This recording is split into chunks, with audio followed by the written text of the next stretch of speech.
Magandang araw mga bata! Ang asignatura natin ngayon ay MAPE para sa ikalawang baitang, Music. Tayo ay nasa Quarter 1, Week 1. Narito ang mga inaasahan sa ating aralin.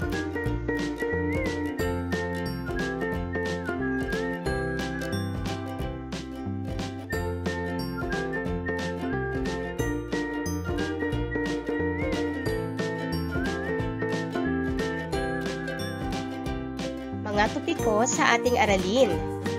A. Larawan ng musika.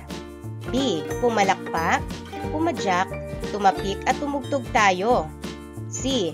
1, 2, 3, igalaw mo. D. Umawit, kumilos at tumugtog.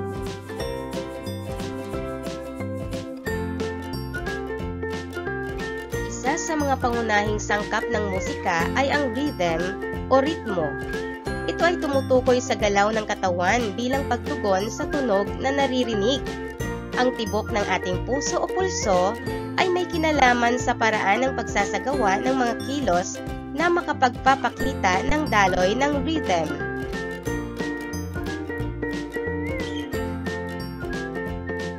Ang rhythmic pattern ay binubuo ng mga tunog na naririnig at di naririnig ayon sa kumpas o time meter nito. Mayroon tayong pangunahing batayan ng kilos na nagtataglay ng koordinasyon ng ating mga paa, kamay at katawan gaya ng paglakad, paglukso, pagpalakpak, pagmartsa at pagtakbo.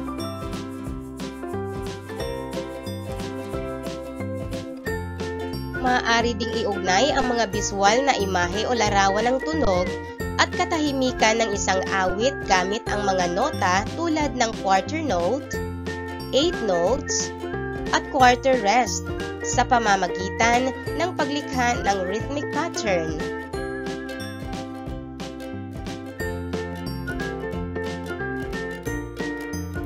Ang hulwarang panritmo o rhythmic pattern ay tumutukoy sa kombinasyon ng mga nota at pahinga ayon sa bilang ng beat sa isang measure.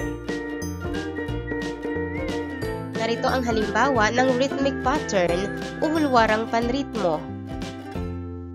Ang rhythmic pattern na ito ay may sukat na apatan.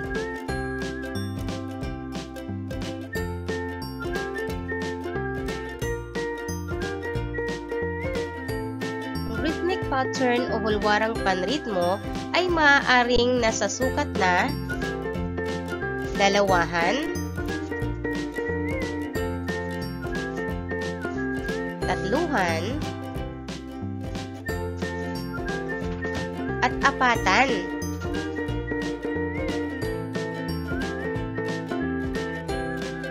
Ang mga guhit sa loob ng measure o hulwaran ay mga kumpas o beats.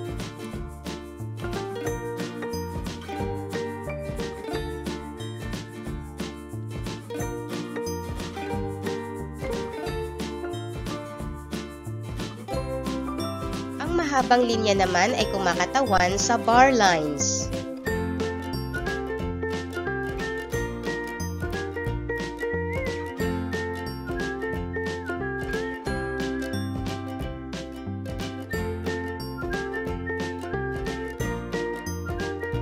Sa pagitan ng dalawang bar lines ay ang tinatawag nating measure.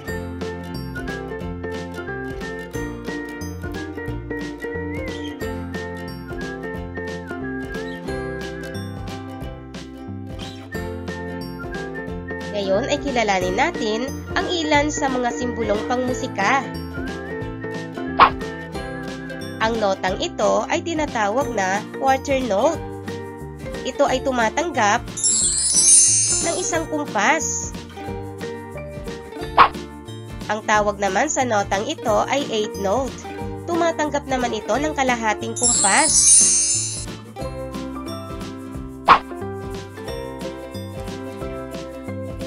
Ang tawag naman sa notang iyan ay dimmed 8 notes, dalawang 8 notes na pinagsama, na mayroong tigkakalahating kumpas. Kaya naman, ang dimmed 8 notes ay tumatanggap ng isang kumpas.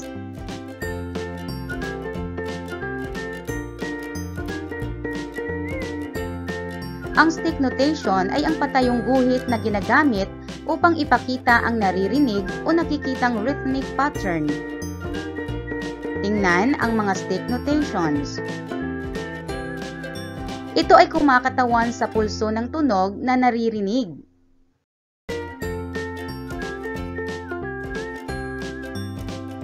Ang stick notation ay katulad din ng mga notang ito. Tinanggal lang ang ibabang bahagi. Tandaan na ang quarter note ay may isang beat, kaya ang stick notation nito ay tumatanggap din ng isang kumpas o beat. Tandaan na ang dimmed 8 notes ay tumatanggap ng 2 tigkakalahating kumpas.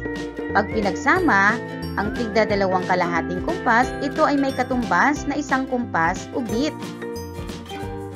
Ang quarter note ay maipapakita sa stick notation na ito.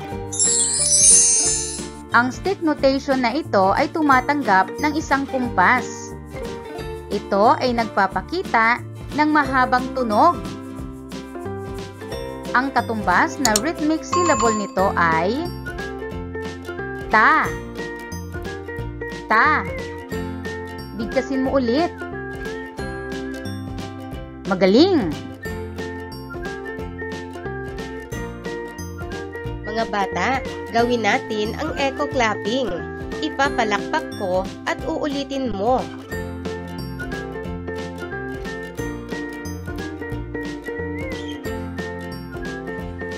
One, two, three, four. 1, 2, 3, 4. Ngayon ikaw naman. Mahusay. Bigkasin at ipalakpak natin ito. Ta, ta, ta, ta.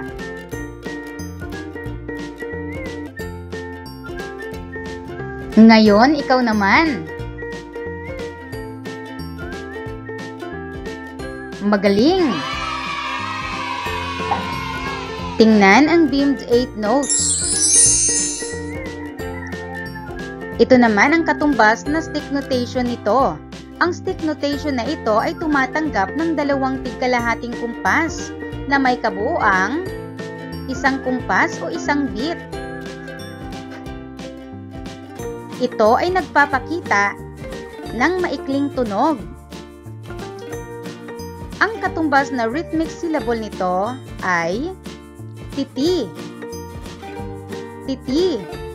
Bigkasin mo ulit. Magaling.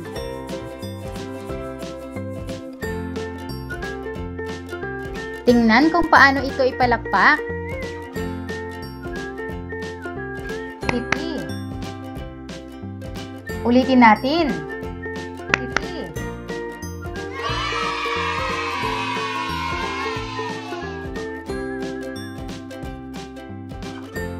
Bigkasin at ipalakpak natin ito. Titi, titi, titi, titi. Ulitin natin. Titi, titi, titi, titi. Ikaw naman.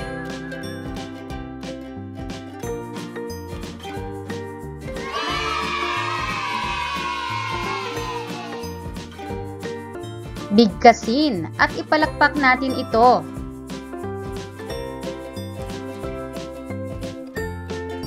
Ta, titi, ta, ta. Ulitin natin. Ta, titi, ta, ta. Ikaw naman.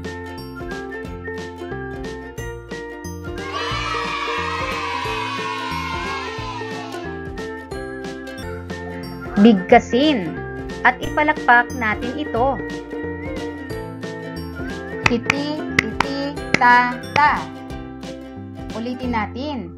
Titi, titi, ta, ta. Ikaw naman.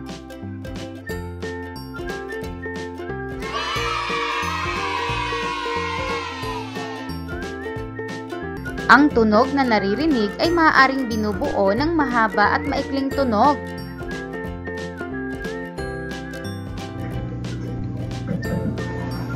Ngayon ay gagawin natin ang echo clapping.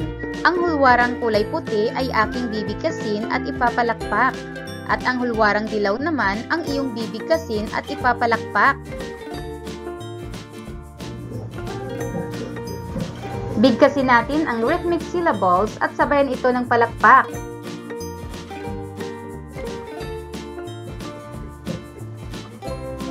Ta, titi, ta, ta. Ta, titi, ta, ta.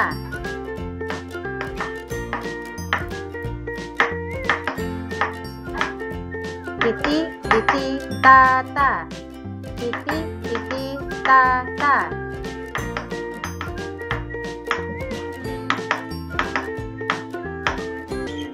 Ta, titi, ta, titi. Ta, titi, ta, titi.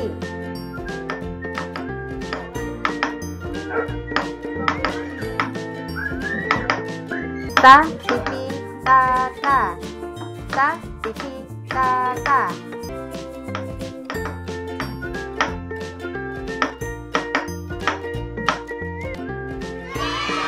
Bago tayo magpatuloy, kilalanin muna natin ang simbolong ito.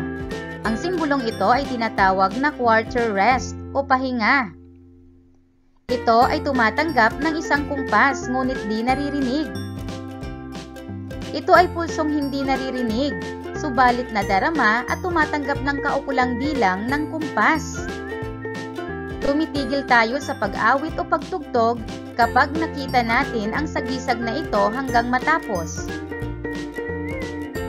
Maaari nating maipakita ito sa pamamagitan ng ating dalawang palad na nakabukas. Ito ay walang tunog.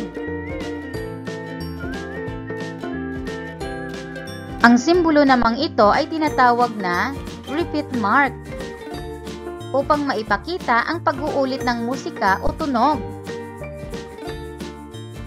Narito kung paano gawin ang time meter na nasa dalawahan.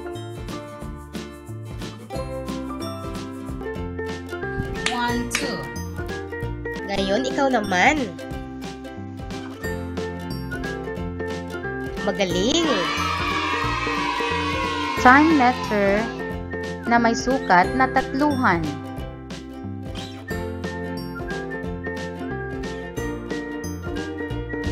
One, two, three. Ngayon, ikaw naman. Mahusay. Time meter na nasa apatan.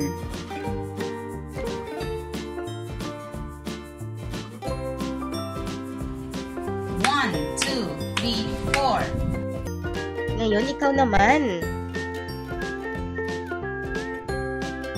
Magaling. Ang hulwaran na ito ay nasa time meter na tatluhan. 1, 2, 3. 1, 2, 3. 1, 2, 3. 1, 2, 3. Ngayon, ikaw naman.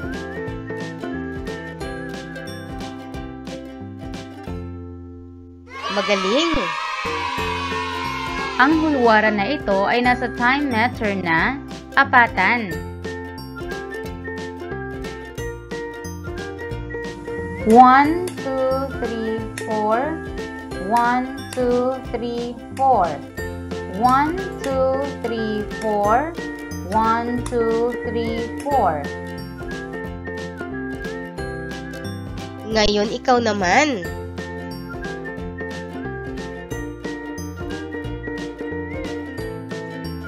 Mahusay. Ang pag-awit, pagkilos at pagtugtog ay magkakaugnay na gawain. Ibinabagay ang bawat kilos o galaw sa tugtog. Nagmamartsa ang galaw kapag ang tugtog ay nasa dalawahang kumpas. Sinasayaw naman ang balse kapag ito ay nahahati sa tatlo. Sa ganitong paraan ay makikita at madarama natin ang pagkakaiba ng mga kumpas o beats.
Isa, dalawa, humakbang ka.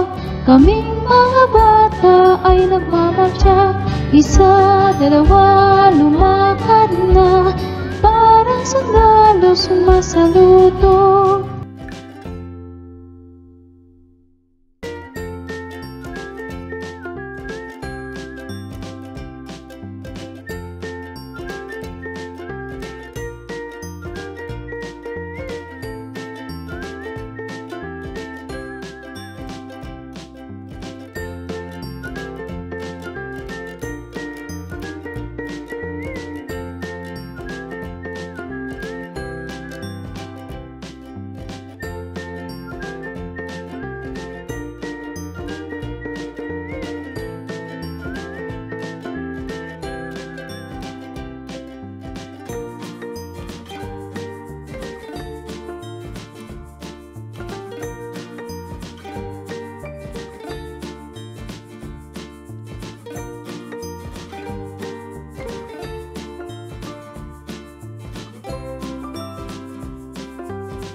Maraming salamat sa iyong panonood at pakikinig. Huwag kalimutang i-like at i-share ang ating video. Hanggang sa muli!